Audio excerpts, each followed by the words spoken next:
So first of all, just want to say thank you to Esther and Ruben and apparently Esther's mom for organizing this event. Just because I started the group doesn't mean I had anything to do with this. I found out about this at the same time as most of you guys did. Likely even later. We're just like, oh cool, we're doing a meetup thing. I guess I'll attend. And I just sort of got out of their way and let them do it. And this is a lot better than what I would have done. The meetup last year was we met at a pizza place, blocked off a couple of tables, and had pizza. So this is like much nicer. There are cookies. Coffee. This is like a professional thing. I'm not in Buffalo this time. Like when I start going for jobs as rabbis, I'd just be like, yeah, I organized this.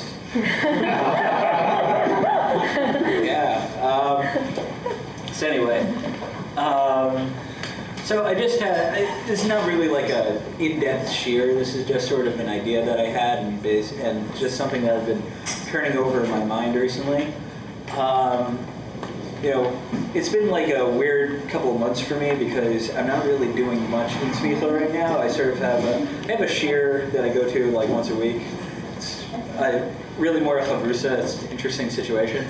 And I've been teaching in a Reconstructionist school, and I've been attending a Moreau Fellowship from YCT. And interestingly, the themes of both are leadership. And the theme of like most Jewish programs that I've went to have been leadership. Like every single Jewish program eventually comes to this thing where like, we need to train people to be leaders. So like this year in this Reconstruction School, I'm like, you know, teaching them about Martin Luther King, and they're gonna like run a Martin Luther King program, which is cool. It's interesting experience. And like the YCT thing where like, you know, talking about leadership and leadership and leadership. Okay, so this is about how leadership is bad. You know,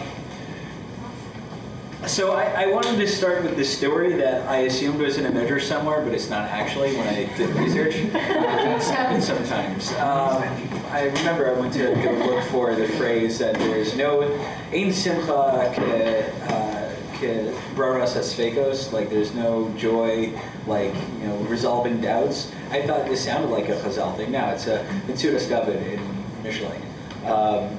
So yeah, that Dvar Torah at the end was just sort of like, I thought this was in Chazal, but it's in Mitzudas David in Mishlei, so, but it's still pretty nice, I think, right? So this is actually in a book called Sipurei. Pass me one of these things, because my sheet is okay, fine. Sefer Ma'aseh Rav Nisan Gaon. Apparently, Rav Nisan Gaon wrote a book of stories to comfort somebody in his family after their son died. That's like the full title is like for like, you know, comfort over, you know, death or something like that. Interesting. And this is from Chabad's website, and it's adapted by Nissim Mendel, who's actually a cousin of mine, so that's cool. So this story, I'm going to sum it up. You can read it all inside. So Rav Yeshua ben Levi, who there's a lot of you know, stuff of legendary material about. He is met by Eliyahu Hanavi, and Eliyahu Hanavi says that, and you know, Yeshua ben Levi is like, why do bad things happen to good people? What? And Eliyahu says, okay, you can come with me and follow me on my journeys tonight, but you cannot ask any questions. So a bunch of weird stuff happens that, you know, they go to a family who treats them nicely, and Eliyahu prays that their cow should die or something like that, and, you know, and their wall should fall down, and the family that doesn't treat them well, you know, I forgot exactly what happened, but something nice happens to them. That seems nice happens to them. They go to a town where, now this is the important bit. They go to a town where everybody's mean to them, and Eliyahu gives them a bracha that like should have a lot of leaders. And they go to a town where they don't treat them very well, where they do treat them very well. It just came from the town that they don't treat them very well. And Eliyahu says to them, you should have only one leader. And Rabbi Shua ben Levi is like, okay, enough with this not asking questions thing. Like, what's going on? So Elio explains that when I said the cow should die, like, you know, something, I don't remember exactly. And the wall should fall down, that there's actually going to be like a treasure under the wall, and you know, all these, like, you know, you don't really, all those, like, you know, Maggid speak stories, like, you didn't really know how great it was, kind of thing. But, so that's not philosophically interesting, I guess. The philosophically interesting bit is when he explains why he told the town that didn't treat them well that they should get many leaders, and the town that did treat them well. Thank you, Michael. You're not just my Anger translator, you're my actual translator. I'm a live editor. Yeah, live editor. So, you know, why did you bless a man in the beautiful synagogue and not open their home service? Like, that was no blessing, my friend. A community where everybody is a leader is not a happy place to live in. This is also the explanation of my wish of the kind and hospitable citizens of the last place we visited. Let them have one respected and able leader who is dedicated to the good of all. There will be peace, harmony, and cooperation in that blessed community, and will prosper. So it's always struck me. I remember like reading this story when I was like 8, and like being struck that it's a very interesting point that you don't usually hear. That like having a lot of leaders isn't necessarily a good thing. Having a lot of people who like think that their way is the best way, and that need to like, you know, force people to listen to them, it's not necessarily a good thing, and it could actually lead to like communal strife. So just to quickly look at like you know, Jewish thing about this. Actually, I'm going to just turn to the Psukim and Tanakh, because I was looking at this beforehand, and like it messed up the words somehow. I'm not sure how that happened. And like the transfer between, I guess I sent it to Esther and Google Doc, and I guess in the you know, transformation into whatever she printed it in, it didn't format well, but it's fine. I'll just turn to the Psukim and Tanakh. So I want to compare two different things, two different reactions of Moshe to do two different challenges to his leadership, I guess. The first one is the obvious one that we all remember, that is Korach. Let me just find this over here. I got it. The Koran's confusing because like they have their own parak breakups, because they reject like the. I'm almost there.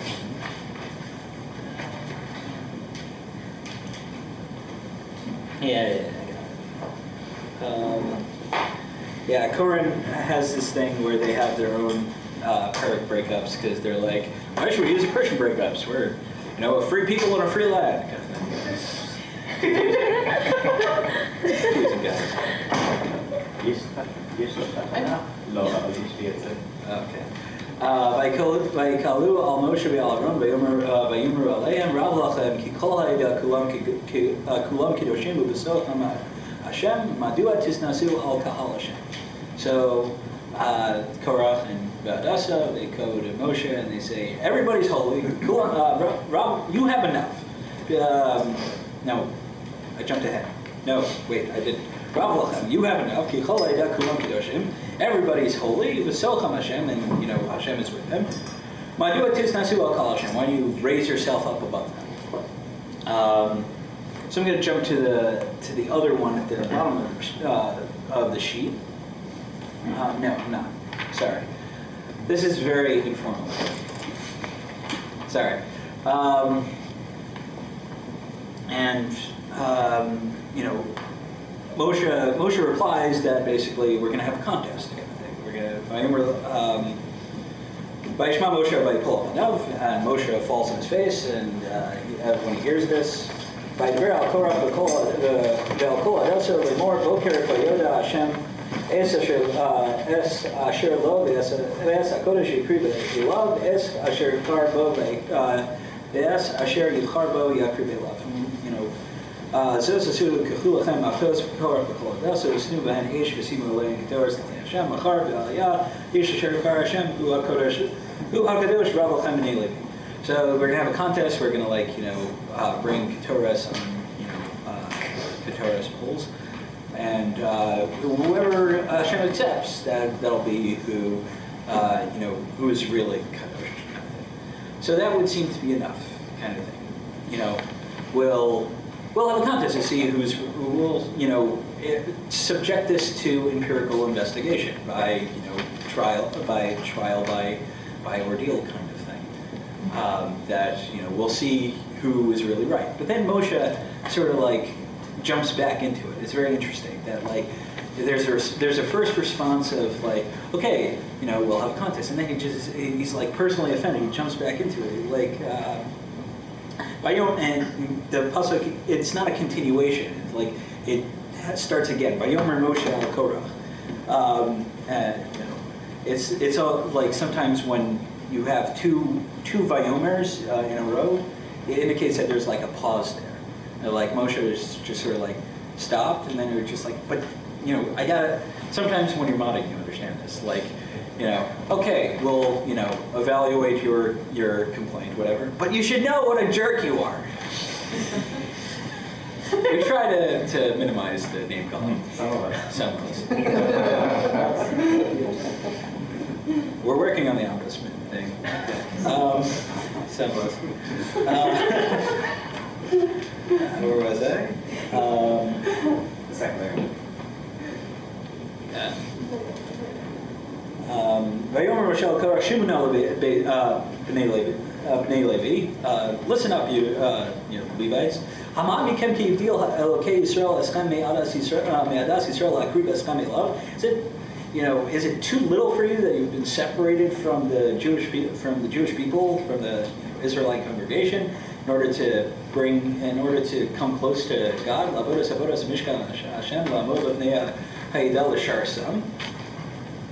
Is it too little for you that you're serving the congregation?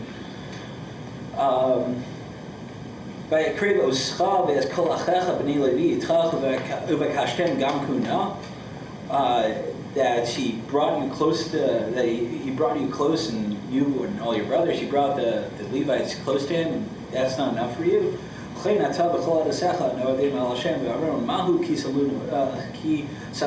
What are you complaining about? This is sort of an emotional outburst from Moshe. Moshe takes this personally, and in a way that you don't necessarily see so much in Chumash. You see him react to not being able to handle it alone. You see him react to, but you don't see him take things personally. And the question is, why did he take this? What about Korach's complaint did he take so personally? And I want to look also at a very different interaction with Moshe. So that is in Parshas Baloscha, Perek Yud Aleph, Pasuk Chaf Vav to Chaf Tes. So he's just introduced as a Canaan, and given them nevuah. He's given them the right to be Navi. There were two people in a camp, Eldad and Medad. They were out in the camp prophesizing, prophesizing like they don't care. That's the best way I could describe that.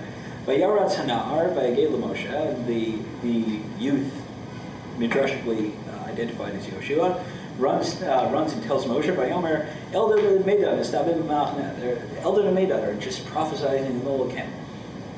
Vayan Yoshua, Vayan Yoshua ben Nun Meshares Moshe. No, that's how they say it's Yoshua. Okay, fine. Vayan Yoshua ben Nun Meshares Moshe Midchura, Vayomer Adoni Moshe Kilaim.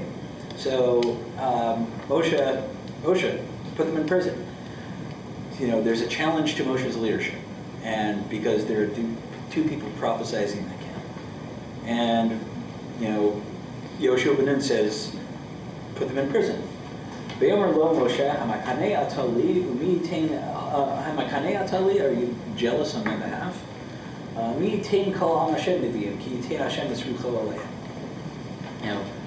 If I could, I'd have the entire camp be neviim, and God's spirit going, flowing through them. So it's very interesting to compare Korach's complaint that kol am kedoshim with the stated desire of Moshe for every. I would have no problem if everybody would be Navi. But okay, okay. So I think that one thing that I think you could say about the different complaints is that what Korach wants, if you look at the words that he uses, Korach's idea of leadership is being above the congregation, being above the people, and he's attacking Moshe for being above the people. For why do you get to be above the people and we don't get to be above the people? Well, Lama is not. Let me see what the words exactly are. Madua tisnasu al kal Hashem. Why do you get to put yourselves above the people? And I think that Moshe's response indicates then that, no, you fundamentally understand what I'm doing and what you're supposed to be doing, and explaining the role of the Levites to the Levium. Why I use English and not Hebrew, I don't know. Psychoanalyze me later. I think start at the beginning. It's okay. Yeah. So his response to the Levium is, you haven't been raised above the congregation. You've been separated from them, and you've been tasked with, and the words he uses are lishar son, to serve them. You think that you could, you think that that leadership is putting yourself above the people. No, you are not. You've been tasked with a job within the people and to serve them. And I think that his personal the fact that he takes this personally is indicative of him just reacting to Korach why do you think that's me? That's not me. And you shouldn't be like that either. Why do you think that? Why do you think of leadership in that way? And as opposed to in Bamidbar, where it's not that they're actually, I think the way that I'm using Bamidbar here is it's proof that Moshe is not concerned for his prestige. He's not concerned for him being it's not that Moshe is undemocratic. It's not that Moshe doesn't believe that everybody has a right to, that nobody else has a right to the Torah or religious expression. It's just that he's troubled by Korach thinking that, this is, by Korach thinking that, no, I have to be the leader. So it's dawning on me now that this could be extrapolated into current Orthodox politics in ways that I would not want it to. I know what the discussion is going to be about later. That's a great place. Yeah. So, I've been thinking about this recently because this whole notion of leadership, as it's taught in school, seems to be a phrase that I like to use, an American mishigas. And American society has this idea of rugged individualism and one man out there on his own. He may be unpopular, but he's right, and he's sticking it to all the people to all the other people out there, and he will bring them to his side, kind of thing. And I remember, and there's all these things that that is produced by American society that implies that no, in order for society to function, there needs to be strong leaders. And I've always been very against that. I remember, on the SATs, we had there was an essay "Do you think strong leadership is necessary?" And everybody wrote an essay quoting Lord of the Flies and saying that, look, no, you need leadership. You can't have anarchy, whatever. How do you know that everybody wrote that? But you look at it. Because everybody. Yes, actually. No, because I spoke with a lot of people afterwards. I quoted Lord of the Flies. Yeah, I quoted Lord of the Flies. What whatever. percentage of SATs papers did you speak? How recently have you guys heard Lord of the Flies? I don't know what's going on. Too much leadership. Yeah. Too strong leaders. Prove this story. Like if there were not two strong leaders in Lord of the Flies, This is a breakaway discussion back to the Lord of the Flies thing. It's a fair point. So yeah, all my friends, because the SAT test prep was like, quote, like a classic literature book, they were like, Lord of the Flies works here. I was like, no, I talked about Wikipedia and how there's no like central Wikipedia leadership, but it ends up working. It ends up working because like, you know. Aren't there like people who Yeah, there are. There are editors, but like make sure that people I actually got worse than my brother. Yeah. See, you should have gotten Yeah, my brother who was not an academic sort, who's not an academic type at all. He got a better grade on the essay than I did on the SATs. He can't write. And he can't write for anything. Like it is not his strong suit. It just isn't. Like, listen, his wife wrote his college essays. And he still likes to talk about like, oh, I got a better grade on the essay than you in the SATs. Yeah. Anyway, so you know, when I founded this group, I founded it as just sort of a place for me and my friends to talk about Judaism in like a small group. It didn't work. It got big, but I've always tried to maintain that I'm not a leader of this group. I'm a facilitator, and you know the mods are facilitators, and that our job is not to lord over conversations or like you know make like the like tough decisions or whatever. It's just to like make sure that everything's going smoothly. And my role is really to make sure that the people who are knowledgeable and you know are good at things go ahead and do them. Like, listen, I'm not good at planning events, so I got out of Esther's way and Ruben's way, and they planned it, and that's great. And like, but like if I was like a leader, I'd just be like, no, I need to plan the event by myself. And you know, looking back at my time as you know a mod and like you know the progression of this group, realized that the worst decisions that I've made have been me trying to be a leader rather than a facilitator. One that comes to mind was, you know, I decided, you know, on my own to ban caps lock. Because I thought it would be interesting to do. Because it would be like a, put it this way, Van Halen in their writer said no brown M&Ms in the dish on the M&Ms dish next to you know in the room, which is actually genius. It's not just like rock stars being crazy. It's actually genius because you could just look at the jar of M&Ms and see if there are any brown M&Ms. Then they didn't listen to you and anything else. They didn't even read the writer, and then you have to like go set up your own sim. So I thought that caps lock would be a similar thing. That like if somebody's writing in caps lock, then we probably have no interest in keeping you around. Because they didn't read the rules. Because they didn't read the rules, or because they just, you know, the type of person who types in caps lock is like not the type of person that will have civil discussions. I actually So I got a lot of pushback from this. I got a lot of like people arguing with me on this. And then at the end, I was just like, you know what? Yeah, you're right.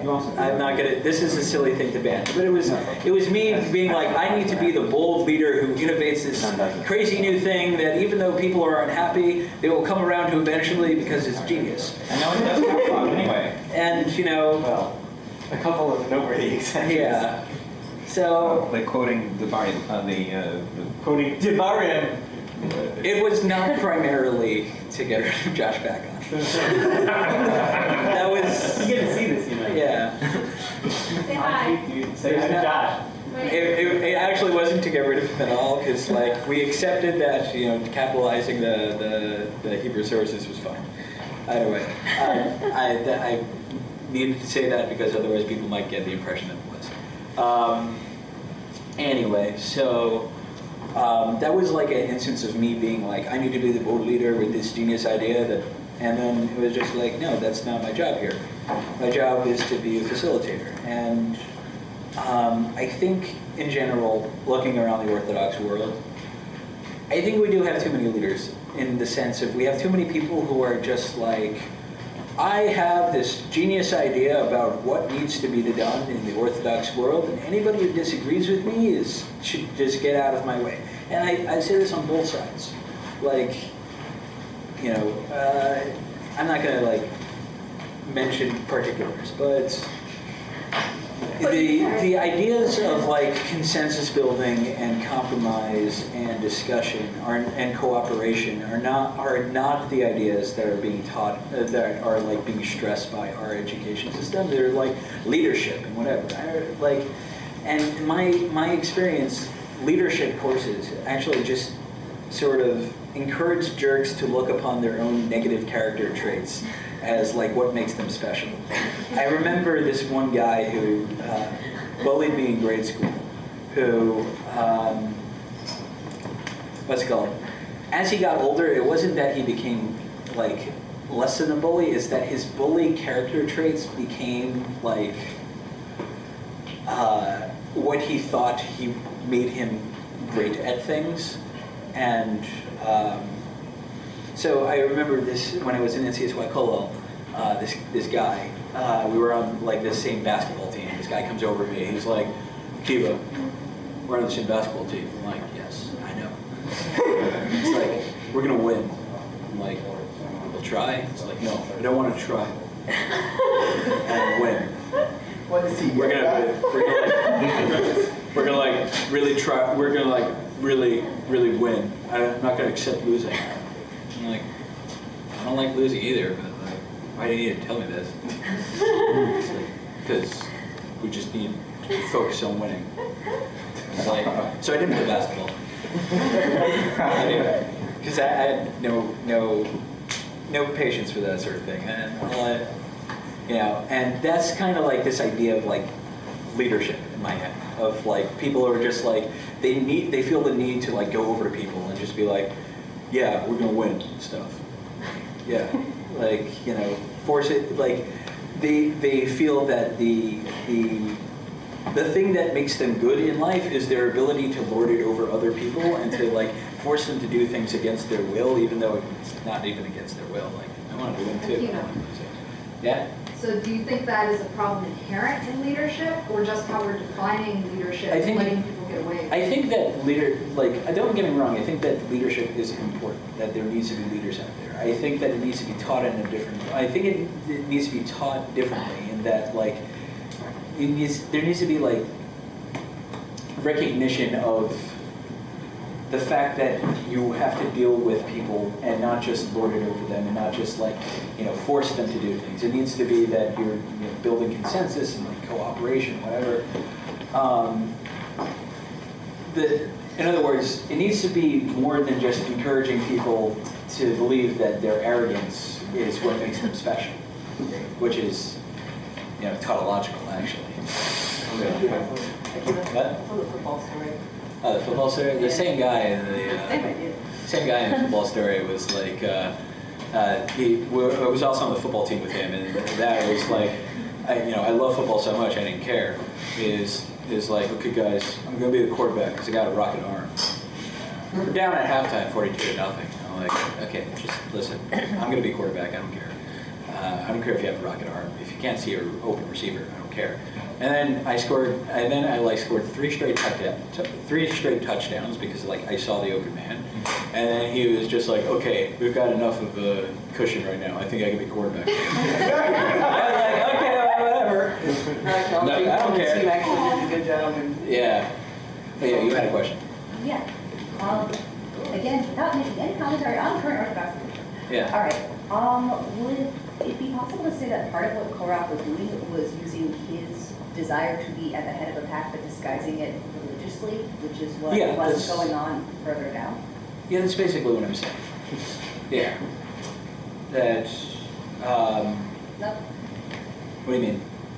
No, not just that it's not about, these personal qualities are what make me a great leader, but also using your desire to be a leader, but sort of hiding it behind a really great show of, but everyone is special. Yeah, yeah. I think that's what's going on in Korach, and I think that like the point of my reading of the Psukim there is that if you look at the language that he uses to describe leadership, it's a very different picture than what Moshe uses. That Moshe is genuinely troubled by the fact that there's a guy who views leadership in this way, and I guess that's something that like. Maybe this is me reading, like sometimes modding onto Moshe, because sometimes it's like, you're censoring my free held opinions. I'm like, I'm not like a dictator. I don't care about these things. I have no interest in lording it over people. I just want people to not be jerks to each other. It's, yeah. So. How's like the concept of leadership you're talking about, which is not narcissism? Mm-hmm. Are you saying narcissism has infected Jewish leadership? It sounds very narcissistic. Yeah, that's narcissism is a good way to describe it. But it's not even just narcissism. It's that people think that it's their narcissism that makes them leaders. Yeah, okay. You know?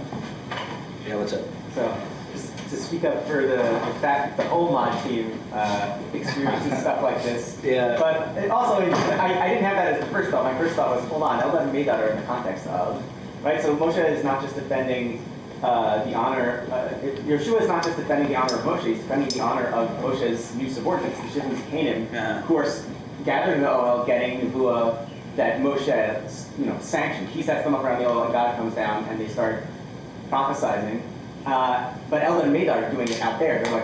They're getting rogue Nebuah. Yeah. And Yeshua's saying, no, we have to keep this rigidly defined power structure. Even the Shivim Canaan, Moshe's like, come on, just because they're not here, I wish everyone was back in the like all the time. It was so Hamasha out.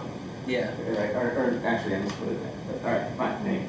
That's like you take most of the heat because your name is up there on the group as a group created by, and everyone tags you. And in the tablet article, you were one of the reason that Akiva was in the tablet article, you should know, was that it was like a 24-hour turnaround on getting the interviews done and writing it and it being published. And he happened to be online, and the one day I wasn't indoors all day because I went out for an anniversary dinner with my wife. So I would have been in the tablet article no matter what. But the question is, why weren't you? Why wasn't I in the tablet? I founded the thing. I mean, like.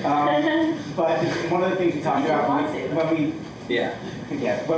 when you did the interview with me, that following up on that article, you mentioned that like everyone on the mod team is supposed to be equals, and we don't get an equal amount of the heat for it. So people who are going out and saying that they want to be these tough leaders, I think they also revel in the fact that people are paying them attention by giving them all this negative energy, right? When there's pushback against, like, can I use a name? Yeah. I don't think for a second that Shmuel Yanklowitz minds that people post negative things about him. I think he loves that his stuff is getting shared. And because that stuff is like important to him as what he thinks his role is.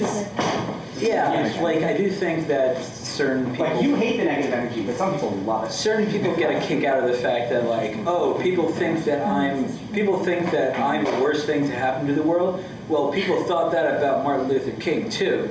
Every leader has been unpopular. I hate that like meme. I hate that like idea that like every leader has been unpopular. The mere fact that you are unpopular does not make you a leader. And like, there are many positions that are unpopular, and getting that negative energy is the best way that your message gets to people who might not otherwise get. There's a balance between being able to like handle criticism and being able to like look at people who are like saying mean things about you and like not be bothered by it. And there's there's like a balance between reveling in it. Yeah, that's a fair point. Like you need to be able to like stick for unpopular opinions when they happen, but like don't get like so caught up in this idea of like I'm unpopular. That's great. Like you're really sticking it to the man. Yeah. I mean, I think most people in this room dislike Hitler, but we don't think that he was a... Oh, that's it. What time? Who's got the time? That one's low. You mentioned YCC and your like lower fellowship and like a few other things that you're doing that all talk about leadership as this great virtue and try to encourage people to I guess, become leaders. But in the yeshivish world, that's really not as true, and like, or at least from what I've experienced in most, like in my high school and like in the yeshiva that was attached to it, a lot of places there, they just kind of want guys to like continue learning in Kol and actually not. Like, yeah, obviously if you become the Rosh Yeshiva, like that's great, but it's not in any way like everyone strives to be there and everyone just strives to be the same thing, and then whoever happens to be the best ends up being the Rosh Yeshiva, and no one actually tries to be something special in like those, in like, you know, the right wing yeshiva community. Yeah. Yeah, exactly. That's So interesting, what do you because think like about there that? may very well be a balance between like, you know, encouraging submission and uniformity and whatever, Yeah. and Well, they're also encouraging everyone to be on the level. Daniel. It just seems like what you're saying is leadership is not inherently bad, but leadership should take into consideration consensus. Yeah. Like, I wonder what would happen. It's not that there's anything wrong with leadership, really. Yeah. Someone needs to, you guys actually are leaders. Even if you're ruling by consensus, you guys, you still have a group, you gather a group of people, and people need to do that in order for anything to get done.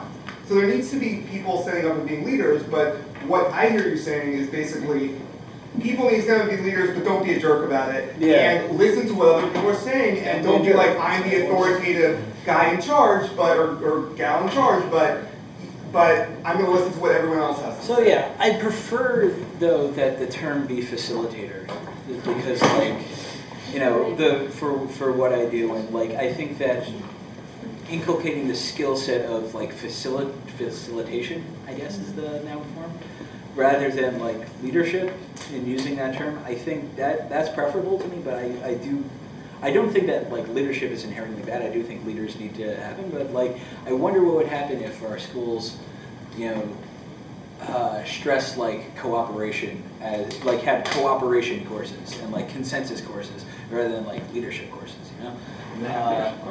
What? Yeah. Yeah. I remember Everyone's like, going to be a leader. That's the okay, so I forgot your name. Sammy. So what's that? I guess I'm just troubled by trying to connect this all back to the story with the Prophet Elijah, just because we're redefining leader to be facilitator, which is good. Yeah. I'm with it. I like the concept of a leader leading from within, elevating the people around him, being that kind of a leader. Fine. But when this whole story takes place, it doesn't say, I curse you to have, or my blessing to you is to have 1,000 Korachs, Right. or 1,000 strong-minded leaders. I would imagine that when Elijah's talking about a leader, he envisions a good leader like Moshe. So Yeah, so I that point occurred to me actually while I was making this, and I was just sort of like, oh no, what do I do? And the point that I really wanted to make with the story is that like, there's something interesting here about like having too many leaders. Right. Why could leadership be a bad thing?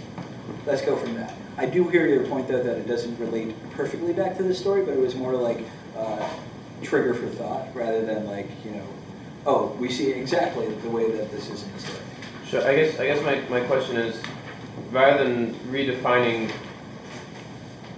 the word leader to mean something else, Yeah. like rather than taking the word leader and changing it to mean something else, maybe we could, rather than redefining that, we could read something else into how to be a leader. Does that make sense? Yeah. So go ahead. I mean. Oh, well, I mean, it's Beferish in the story, and I don't know, Beferish in the translation. That was no blessing, my friend. Yeah, definitely. So, like, even if you meant, you know, to have a bunch of good leaders, even if you have a bunch of great thinkers, like, let's say you have a great committee. You know all the jokes about designing something by committee. You have a great committee of 8 great thinkers, but they're all, or 8 great leaders, but they're all trying to lead in a different direction because they're all have different issues or different ideas of how to work on a specific issue. They would both be good ideas, but they're, you know, not compatible. Anybody follow Israeli politics? Yeah, being dragged in too many different directions at once, you know, there's a reason that there was one Moshe and not 2 or 3 or 4. Even Right. if limited leadership is a really good thing, and if facilitating is a really good thing, there was, you know, just to go back to the group because it's, you know, iyun, there are really very few mods considering how many members there are in the group. When you think about how many mods are online at any given time. There don't need to be 100 mods because there's 6,000 to 7,000 members. There need to be, you know, under a dozen.